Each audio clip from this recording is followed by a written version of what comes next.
Technology is wonderful. Consider the dramatic changes that have taken place over the last half-century.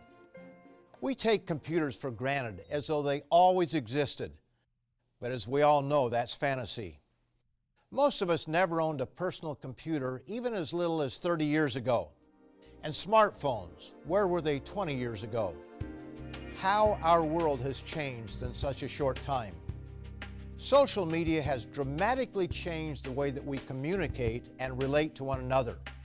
Many of us live away from parents, brothers and sisters, aunts and uncles, children and grandchildren. I remember in the 1950s when my father was stationed in Morocco, while my mother, sister, and I were in California. We had to arrange in advance for a rare transatlantic phone call. Today, Skype and other technologies provide an almost instant bridge to almost anywhere on Earth. We post pictures and other pieces of information that friends and relatives appreciate in real time. But is there another side to these technologies? Some say there is, and on today's program you will be surprised, maybe even shocked, to know what is being revealed about social media, and just as importantly, who it is that is sounding the warning. This is information you and your family need, so don't go away.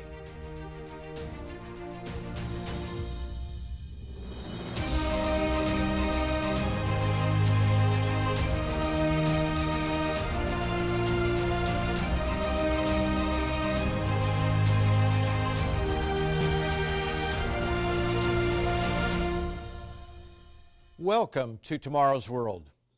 Do you realize that the World Wide Web, as we know it, is less than 30 years old? How it has changed our lives, the speed with which we communicate, and how we communicate. What progress we've made in such a short time. But is it all progress? Some say no. Dark clouds are appearing, especially in what we refer to as social media, and warnings are coming from sources you would never suspect. Some insiders of Facebook and Twitter. And I'm not referring to low-level employees, I'm speaking of some of the very founders of these platforms. If there's one axiom that it would do us well to consider, it is the law of unintended consequences. While some continue raking in money, others express concerns over the monsters they helped create. They're concerned for children and society in general. Perhaps it's time to take stock and ask yourself, what is social media doing to me and to my family? The road is beautiful, but where is it taking us? Before going to these tech executives, let me bring to you a recently released study that highlights a small but significant portion of the problem. Citing research performed at McMaster University, Global News published the following. 56% of university students had a difficult time controlling their use of video streaming websites. 48% couldn't control their use of social media, and 29% had trouble staying away from instant messaging. The result of these numbers is profound. As well, 42% were facing mental health problems as a result of their overuse of the internet. These addictions are not benign. They have very real consequences. Tech execs and social media founders are now admitting this and speaking out regarding the monsters they helped create. Significant Silicon Valley players are sounding alarm bells. Sean Parker is not as much a household name as Mark Zuckerberg, but his influence is felt by every Facebook user. The thought process that went into building these processes, Facebook being the first of them, was all about how do we consume as much of your time and conscious attention as possible, he said. And that means we have to sort of give you a little dopamine hit every once in a while because someone liked or commented on the photo or a post or whatever. It's a social validation feedback loop. Exactly the kind of thing that a hacker like myself would come up with, because you're exploiting a vulnerability in human psychology. A different source also reported on this interview with Axios. In it, Parker confessed, It literally changes your relationship with society, with each other. It probably interferes with productivity in weird ways. God only knows what it's doing to our children's brains. Evan Williams is another giant in social media. He's a co-creator of Blogger and a Twitter founder, where he is the largest stockholder, no small credentials. In a May 2017 New York Times article, it labels him the guy who opened up Pandora's box. Until he came along, people had few places to go with their overflowing emotions and wild opinions, other than writing a letter to the newspaper or haranguing the neighbors. When asked how he thinks it's going, he responded, "I think the internet is broken." The Times article goes on to explain, but things are getting worse, and it's a lot more obvious to a lot of people that it's broken. People are using Facebook to showcase suicides, beatings, and murder in real time. Twitter is a hive of trolling and abuse that it seems unable to stop. Fake news, whether created for ideology or profit, runs rampant. Evan summarizes a key issue with social media this way. Say you're driving down the road and see a car crash. Of course you look. Everyone looks. The internet interprets behavior like this to mean everyone is asking for car crashes, so it tries to supply them. He went on to confess, "I thought once everybody could speak freely and exchange information and ideas, the world is automatically going to be a better place," Mr. Williams says. I was wrong about that. This brings us to another vital point of discussion: social media censorship. We'll tackle that issue in a moment, but first I want to give you the opportunity to request a copy of our free DVD, A Culture in Crisis. Social media is not the only issue facing society today. There are many key issues of morality where humanity is making some very troubling decisions. So call to order your free copy, and I'll be back in a moment to explain the way social media censors free speech. Let me tell you how you can get this exciting DVD free. Just dial the number on your screen and ask for A Culture in Crisis. You can also order online at twcanada.org. There's no catch. We simply believe that watching the Tomorrow's World telecasts contained on this DVD will affect how you view the seemingly inescapable changes being promoted in today's world. So call us now or visit us online to get your free copy. If you missed our contact information this time, I will give it again later in the program. Welcome back. We've discussed some concerns held by key members of the social media community. Now I would like to shift focus to one of the biggest misconceptions concerning social media as a source of information. There's the belief that the internet in general, and social media in particular, promotes free speech. This is myth. It's well known that many big-name Silicon Valley executives are among the most liberal and aim to change the world to their liking through political correctness. One of the greatest dangers of social media is the loss of free speech. Young millennials parrot back ideas over the internet, ideas they learn from socialist university professors. This has caused a backlash from individuals who see their countries losing their identities and historic values. The backlash sometimes comes in the form of Nazi and white supremacist hate speech. And this, in turn, understandably so, justifies attempts to monitor speech. There's more than enough guilt to go around on all sides. Let's be honest. True hate speech does exist and should be condemned by all sensible people everywhere. But here's the problem.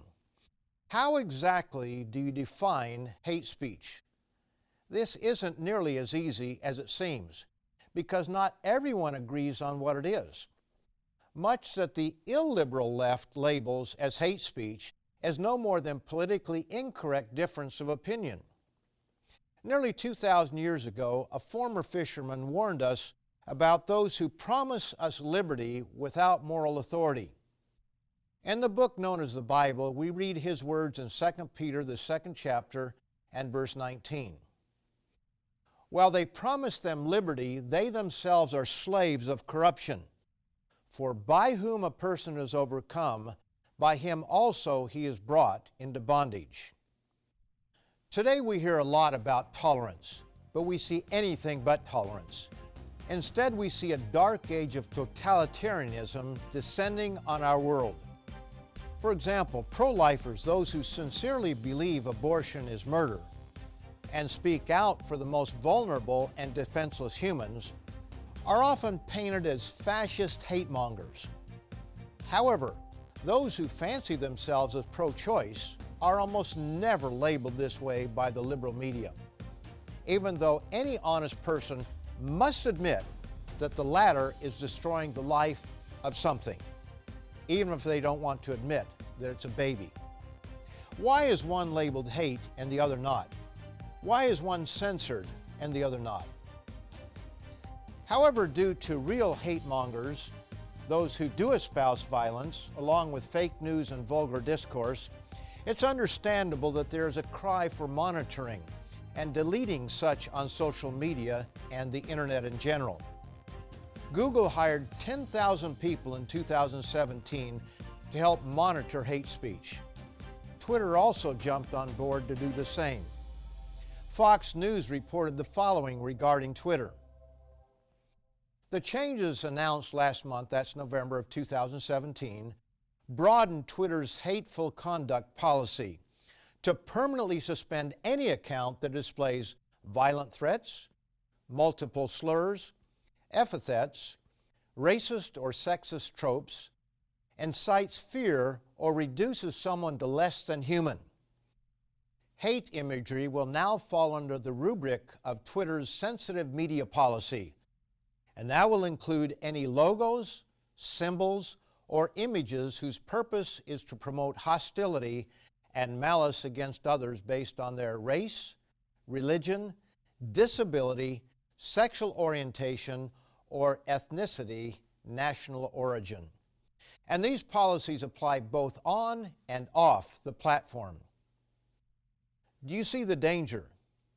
How will they define sexist tropes, incites fear or reduces someone to less than human? How will they determine what is promoting hostility against religion and sexual orientation? Is honest and civil disagreement hate speech? Given political correctness, microaggressions, and the ease with which liberal university professors encourage students to be offended, can we not see where this is headed? Take the case of PragerU for anyone who doubts the liberal bias and censorship of legitimate discourse. PragerU had so many videos blocked on YouTube that they decided to sue Google, the owner of YouTube, in 2017.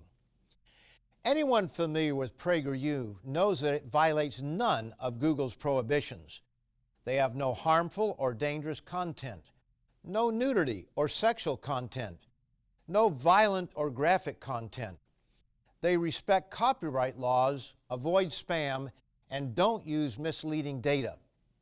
They're not scamming anyone, and they are hardly a danger to children. In Prager University's explanation regarding their suit against Google and YouTube, former California State Governor Pete Wilson declared, "This is speech discrimination, plain and simple. Censorship based entirely on unspecified ideological objection to the message or on the perceived identity and political viewpoint of the speaker." How do social media platforms censor politically incorrect speech? Well, they do it in a variety of ways. First, they can ban content outright. But there are other ways. They can bury content so deep in the labyrinth of available information that unless you have a specific address, you'll never find it. Then there's a tactic where you search for a particular topic, let's say abortion, and all that pops up is the politically correct view on abortion. If you find some of this a bit shocking, You need to know strategies to protect yourself as technology becomes more and more pervasive. But I must remind you of today's free DVD offer, A Culture in Crisis. Our world has changed dramatically in recent decades. Technology can be used for good or for evil.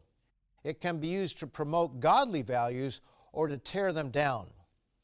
A Culture in Crisis reveals stories that you may not hear anywhere else. So be sure to call, write, or go to our website to order or download your free copy. I'll be back in 30 seconds to give you specifics on how to protect yourself and your family. To request your free copy, call the number displayed on the screen and ask for A Culture in Crisis. You can also order online at twcanada.org.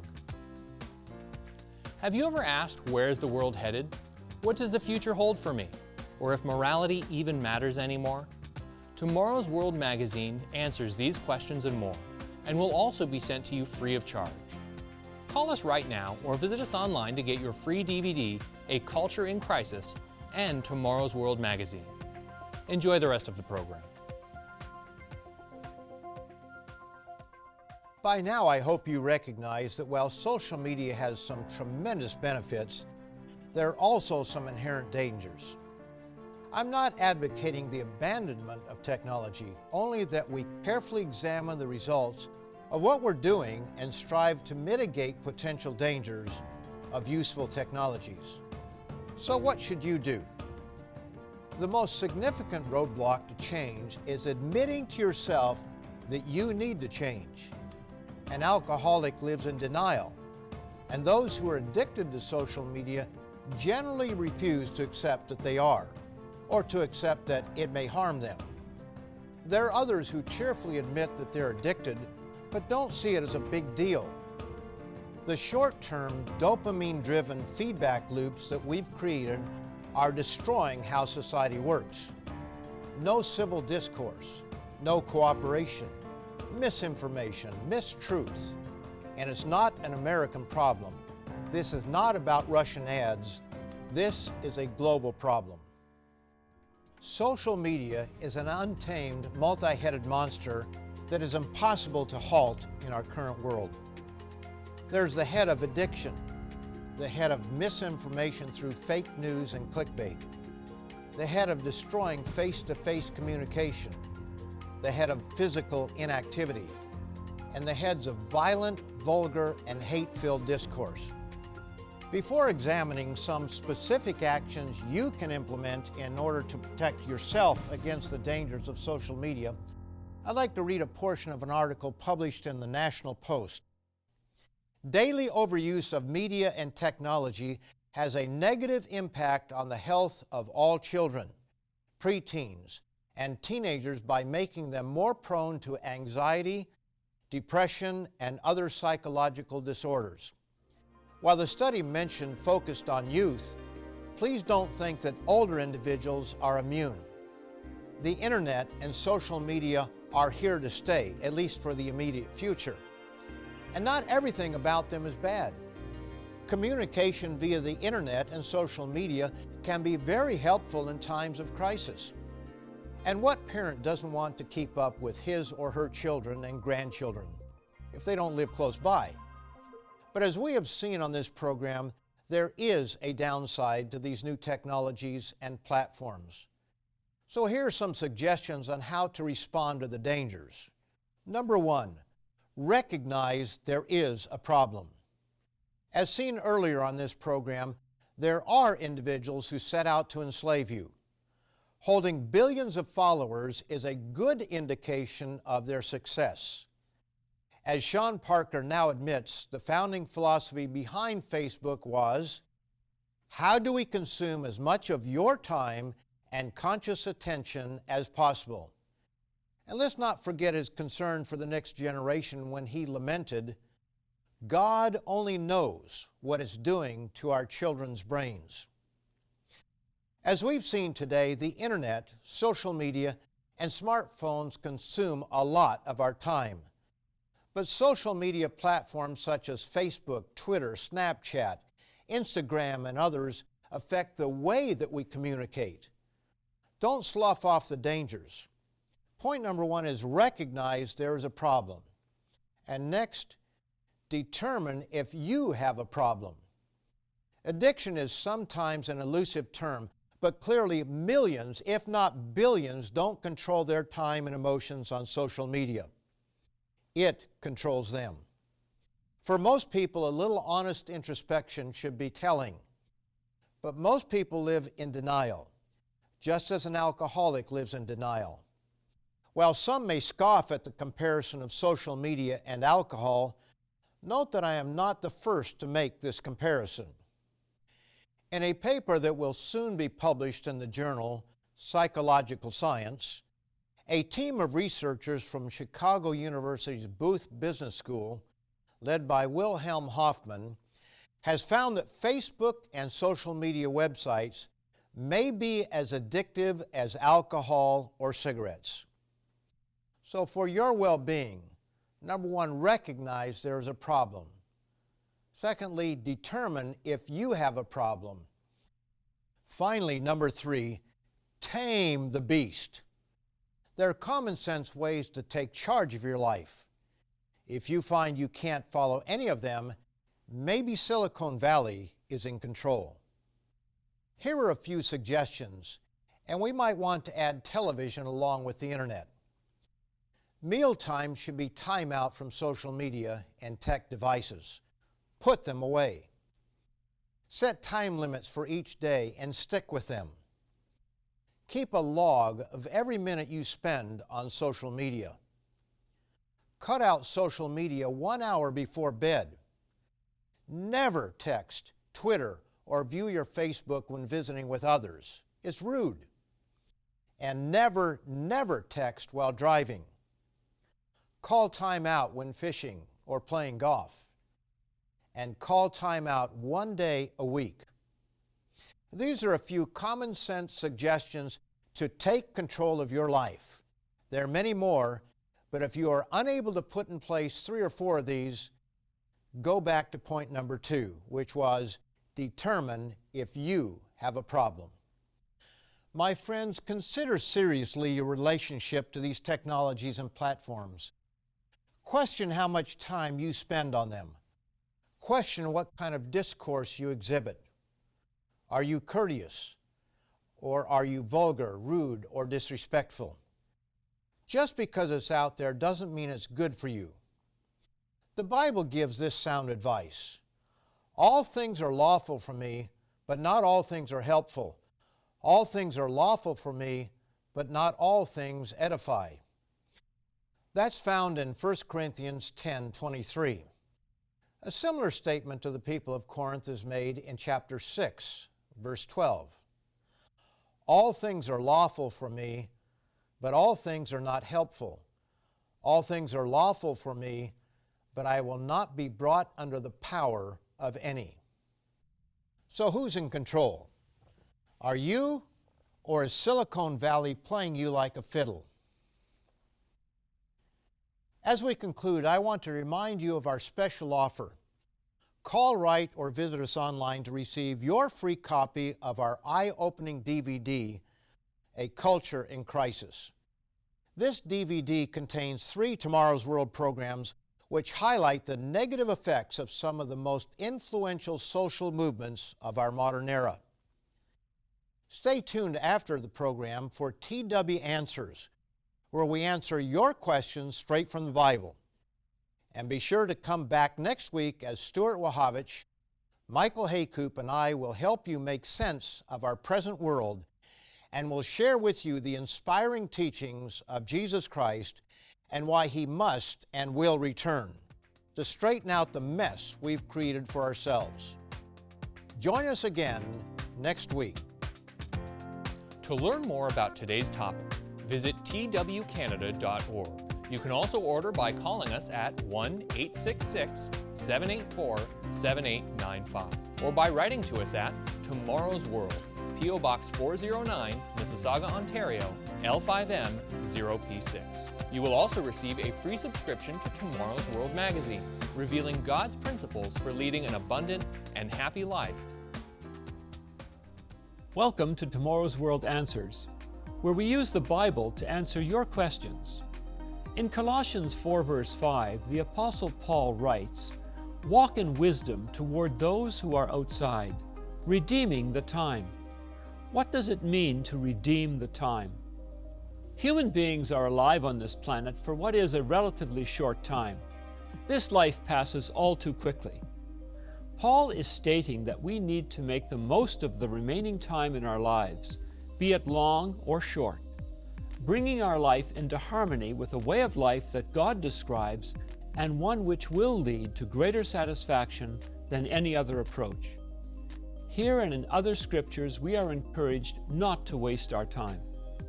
Addictions to social media, television, or other forms of entertainment take away time from that which is productive. They deprive many from a sense of usefulness and the satisfaction of making a positive contribution to the world, which is a proven support to one's happiness. They can also take us away from the character that God wants and expects us to build. Our time is precious. Whatever your hand finds to do, do it with your might, for there is no work or device or knowledge or wisdom in the grave where you are going. Our lives should be spent doing something really useful and productive and not wasted. Unfortunately, so many get absorbed in various distractions that little contribution is made to society. This leads to dissatisfaction and possibly even poverty. I went by the field of the lazy man and by the vineyard of the man devoid of understanding. And there it was, all overgrown with thorns. When I saw it, I considered it well. I looked on it and received instruction. A little sleep, a little slumber, a little folding of the hands to rest. So shall your poverty come like a prowler, and your need like an armed man. While social media can have positive applications, such as keeping in touch with friends and relatives, if we allow ourselves to be easily distracted and lose much valuable time, we are not building good character and we contribute to the problems of society. He also that is slack in his work is brother to him that is a destroyer.